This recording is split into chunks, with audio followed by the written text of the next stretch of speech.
I think you're amazing. You are too, Henry. Thank you so much.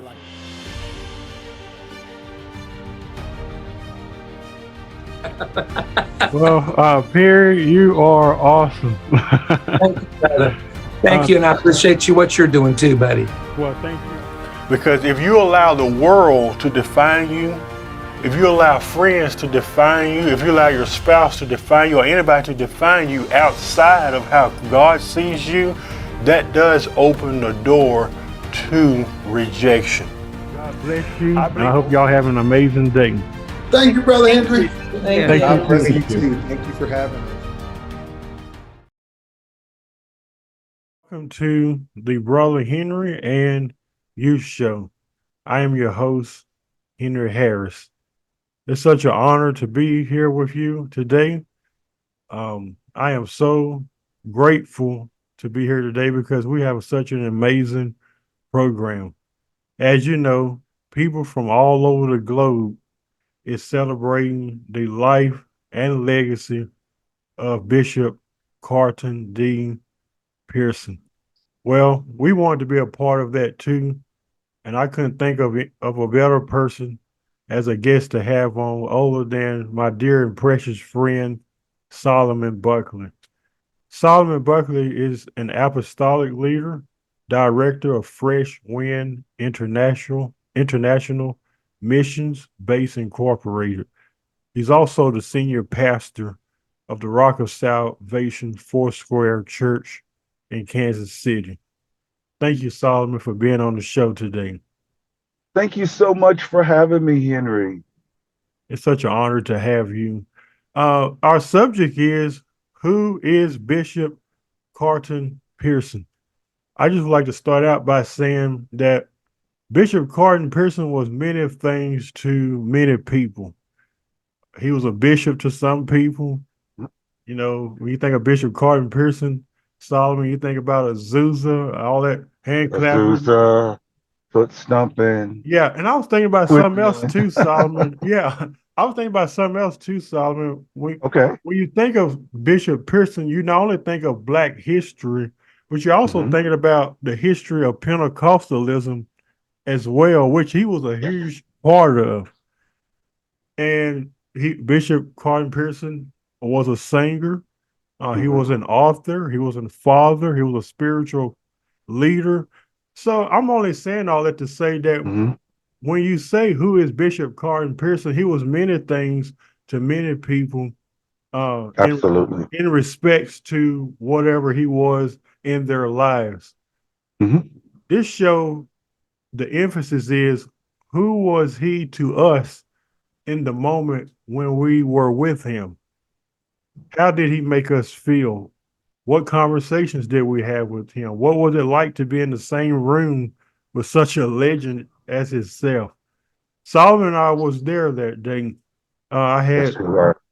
got an invite to come and interview him um, in Tulsa, Oklahoma. Actually, went to his home in 2019 to interview him about his Netflix um, movie, which is still on Netflix, by the way. You go to Netflix and type up "Come Sunday," and you'll see his whole story, his whole life is hmm on there. So I am just so honored that I had the opportunity to meet him. You know, from the time I knocked on the door, you know, his precious mother, Solomon, if you remember, if you want to interject, you can try to offer us breakfast. She was so He tried to sweet. offer us breakfast. Mother Pearson tried to offer us breakfast, and she came out and she introduced herself to us and told us that she was Carlton Bishop Pearson's mother, and she said I'll never forget her going in the kitchen, pulling out the eggs, the little small carton of eggs, She the sure little did. carton of 6 eggs in there. And she pulled out that carton of eggs and she said, "It's only enough for me Oh, to eat." And they haven't gone to the grocery store. You remember that, yeah. Henry? It was like they hadn't gone to the grocery store. It's not no food here. So she was like, "I would cook y'all breakfast, but there's no food here." That just shows you where Bishop Pearson gets his love from, and Yes. everything that he is is an embodiment of not only God but His mother. His mother. Just so kind and so generous and so sweet. Even Yes. I think you met Majesty there. She was Majesty Pearson. Yes. she was just Oh so my goodness. kind. Like, do y'all need anything? Can I get you some water? I mean, just Absolutely. I remember that. so hospitable. And she's a great singer too. I would encourage all of you to go order her music. She's a very Oh yeah. She just great came singer. out with a new album.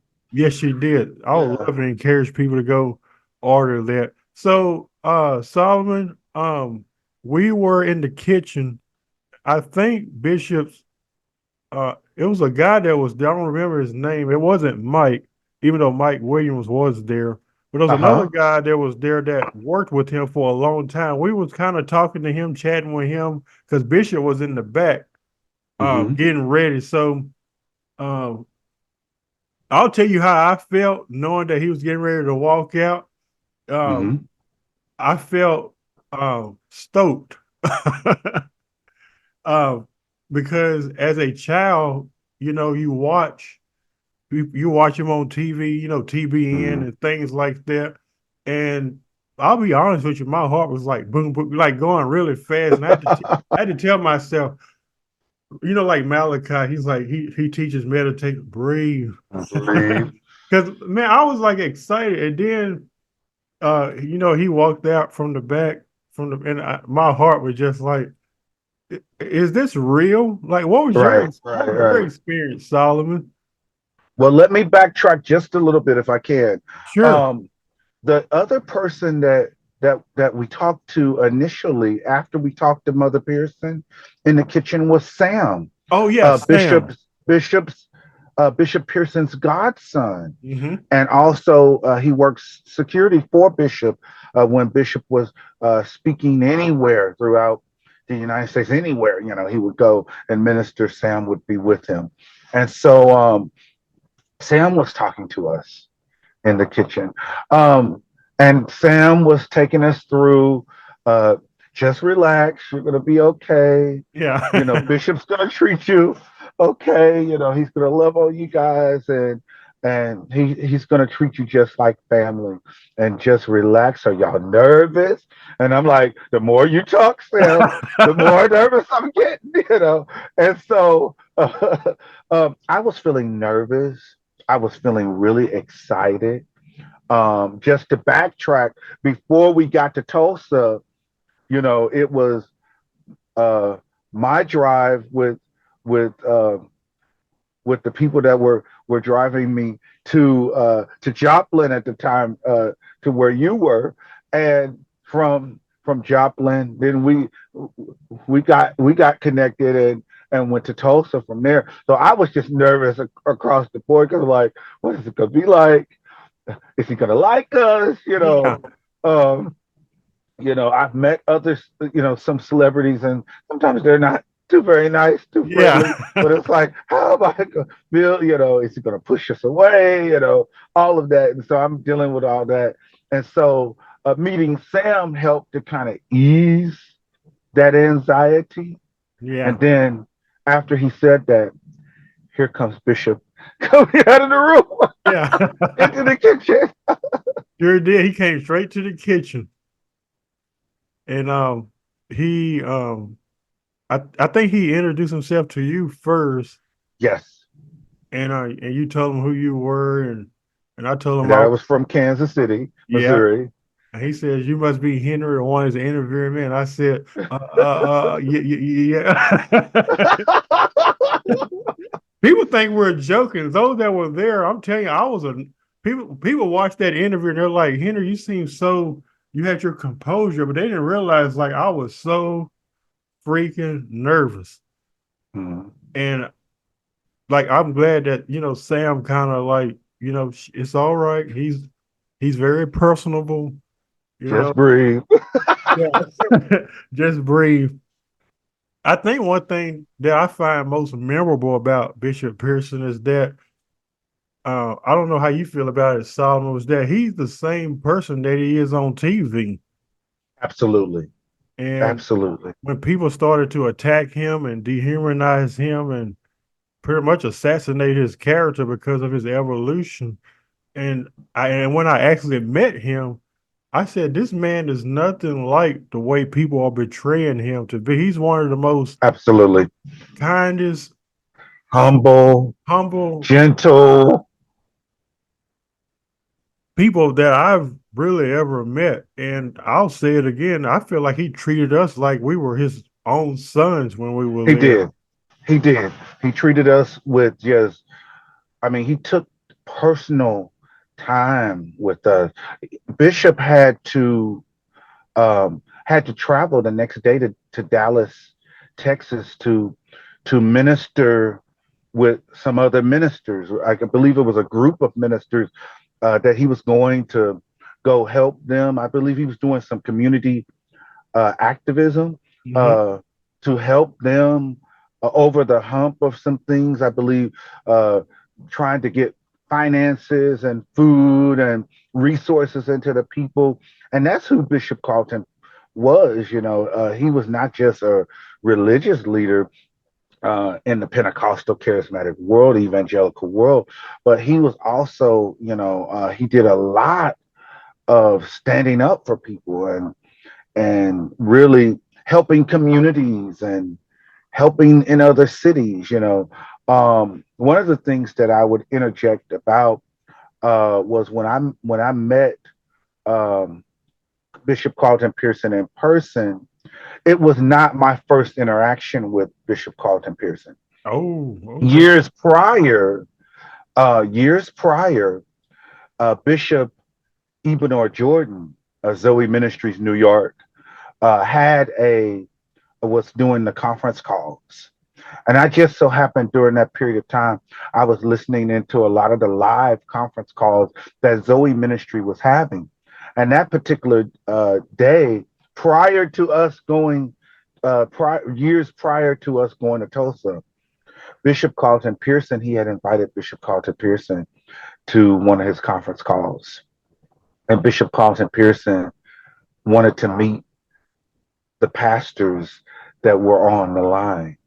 And so they asked us to press a certain button because Bishop Carlton Pearson wanted to meet the pastors that were there.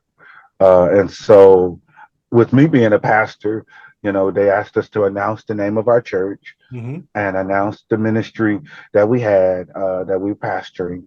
And Bishop Carlton Pearson was going to give us a prophetic word from the Lord. And so, right then, when Bishop Carlton Pearson began, they asked us for our name, what city we were from. And I said, my name is Solomon Buckley, the pastor, of the ministry that I pastor is Fresh Wind International Mission Space, Incorporated, Kansas City, Missouri. And then he said, Kansas City? I've been to Kansas City many times. Do you know so and so, so and so? They're in Kansas City. And I said, yes. My mother knew them. And he said, we're going to have to meet. We're going to have to meet. And I didn't ever see it ever happening.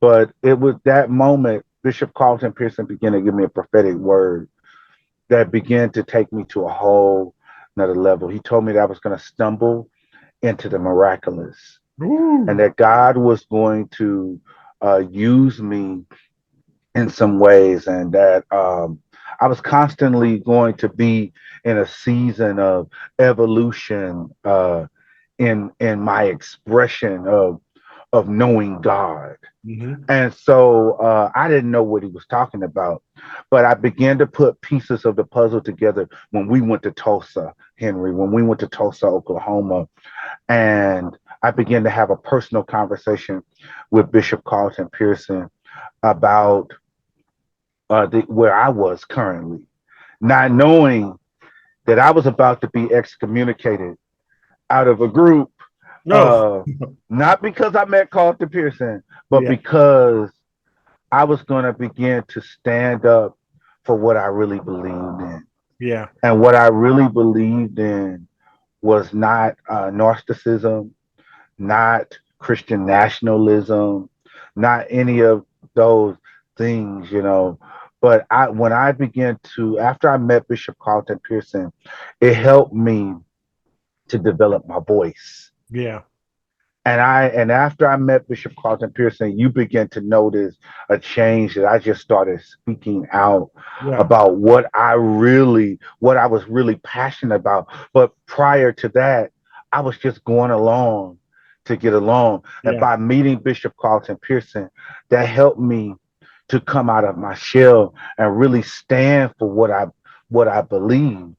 And it caused me to lose some friends, just like Bishop Carlton Pearson lost some friends behind his evolution, behind his paradigm shift. I had a paradigm shift that wasn't similar to his, but I lost a lot of friends. And to this very day, people that said, I'll always be your friend, some of them uh, treat me different. They treat me like I'm less than a Christian. So I kind of went through a minor situation of people walking away from my ministry, no longer supporting me, walking away, not wanting to have anything to do, losing speaking engagements, losing connections because of a stance that I took. But I'm free. And that's the one thing that Bishop Carlton Pearson told us. He said, y'all are going to be free now because not only you have your own story of what freedom looks like. You remember him telling us that. I sure do remember him Yeah. telling us that. And I think another thing that I find memorable too was, I don't know if you remember, he said this to me, but he said, I normally don't, and my show is Christian based, even though Right. it's more progressive now. Right. Progressive. But he said, Henry, I normally don't accept Christian interviews. And I asked him, I said, why is that? He said, because the way they treated him. And I only said that to say that made me feel like I was sitting on top of the world when he made that statement, because he could have said no. He could have denied the request. And Absolutely. especially the fact him knowing that I've interviewed a lot of, Dr. Merlin and Hickory Perry, a lot of the evangelicals. He could have said, oh no. But he took a chance and came on the show. And you can find the interview on the YouTube. Type up Brother Henry's interview with Bishop Carlton Pearson. Come Sunday, it's like 42 minutes, I believe, and which was produced and edited by Mike Williams. And I want to thank him for bringing his equipment and doing all of that. I was gonna bring my own cameras, and he said no. He said I'll do it. So I want to give honor where that's due and thank him for that. But I tell you, Bishop, he just he just made me like feel like I was at home. Like it feels He like did. it feels like you always known him. Like when I met him, it's even, and then Solomon, with all the nervousness and excitement and anticipation we was feeling, it seemed like when he entered the room, that all just kind of like, It just went away. yeah, ease. And It I don't know just how many went times away. we shook Yeah. his hand and hugged him. He hugged us so many times. From the time he met us at the when we came in the house to the time that the interview was over, he hugged us again. Then we went down the stairs. I know you remember going down the Yeah, stairs to the outside, to the was it the lake in the back? yeah, Yeah, and we got to the lake in the back, and he hugged us again. He wanted to take pictures, and then he hugged us when we got ready to leave. yeah. He said, "Are y'all hungry? Y'all boys hungry?" I said, I said, I said, Bishop, we're good. And he took out some money, and I wasn't expecting that. I wasn't expecting that because we had already traveled with our own money for Yeah, for yeah, food, we were and set. We were set. we were already set. He gave Mike. He said, "Here, take these boys out to go get something to eat." And they're just the type of person that he is. I will always Yeah, vouch and stand up for Bishop Pearson, even though he's not here anymore. I believe his legacy lives in our hearts, it does. and that's why we're doing this show today, just to reminisce and talk about our experience with him. Is there anything else you would like to share about Bishop Carlton Pearson? One of the things, Henry, that really stood out to me was the fact that when he welcomed us into his home, um, he took us around and just allowed us to. It was like we were part of the family. Yeah. Another thing that really got to me, and I'm kind of teared up, is Well, the it's all right. fact that um, that we watched him on Trinity Broadcasting Network. Uh-huh.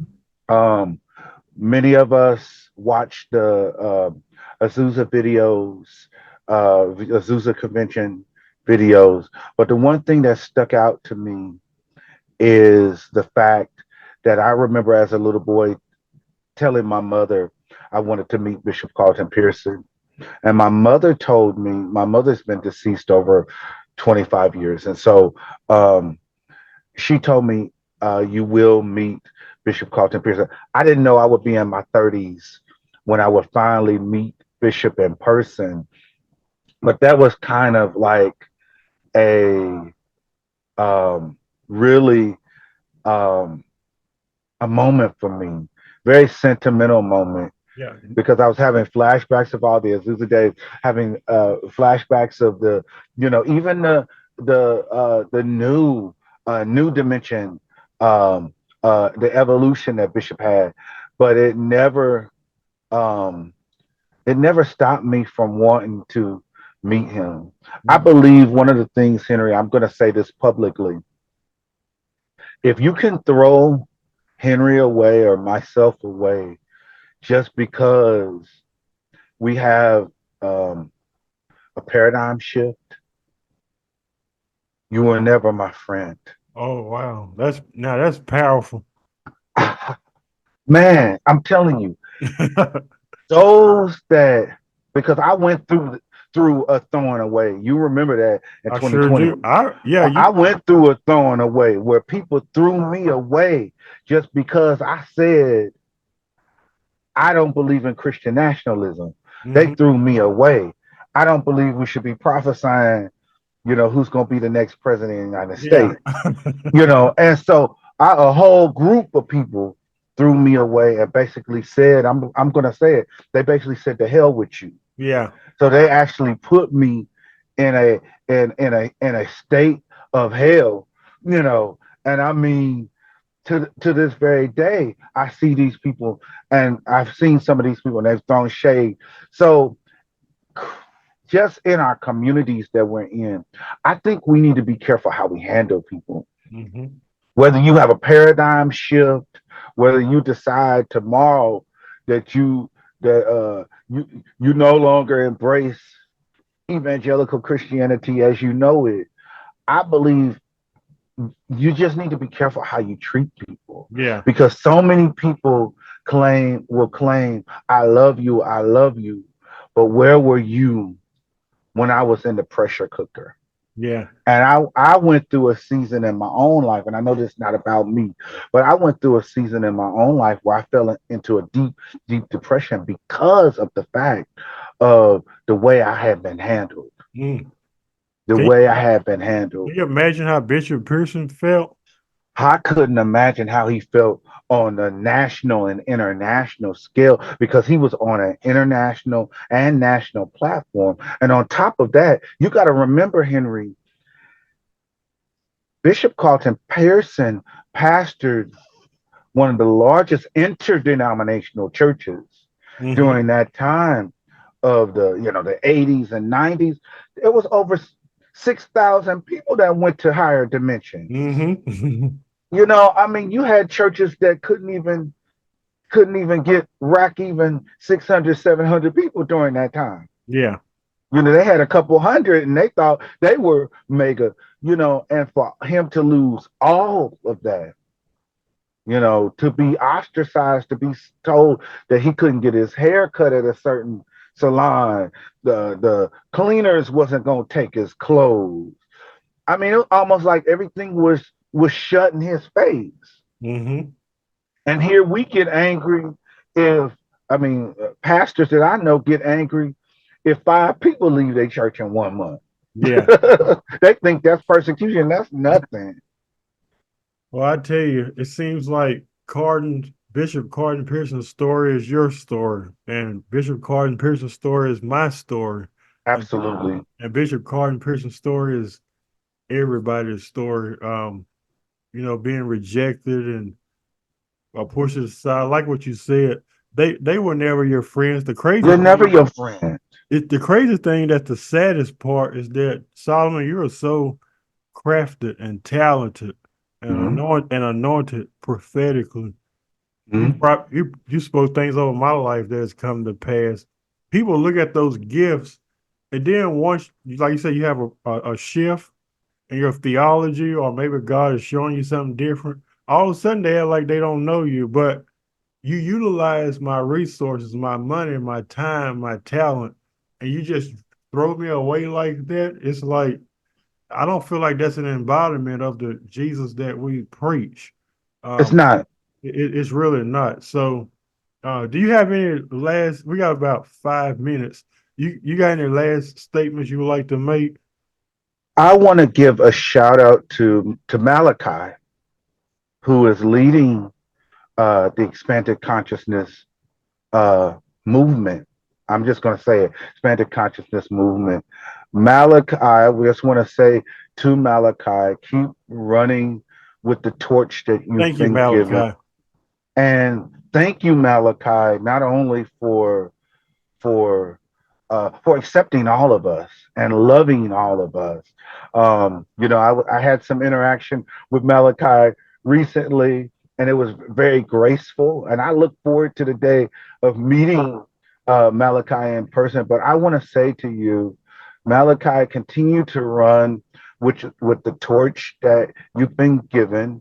Also, I see a lot of things that you're going to be doing in the days ahead, and there's a lot more people that you're to reach, and also there's a lot of books to be written. Not only that, there's a lot of people that you're going to resource in the days ahead, not only with insight, but with love, with compassion, and not only that, with fresh nuggets. So I want to encourage you with that, because I know right now, I heard you recently say, I'm not Bishop Carlton Pearson. No, you're not, but you are you, and you have something to bring. You have greatness to bring to the table. So I greet you, as we say here in Kansas City, I greet you with love and peace, and namaste.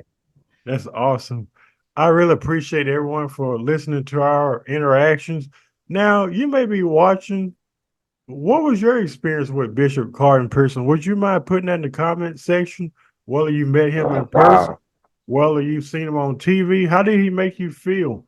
What did you learn from him? We're still learning from Bishop Pearson, even after he's gone. We're still learning. I want to hear your story. Put it in the comment section. Also, subscribe to our YouTube channel, The Brother Henry and You Show. Follow us on Facebook, like and follow our page, and we will look forward to seeing you next week. And Bishop Pearson, we love you, and we'll see you on the other side.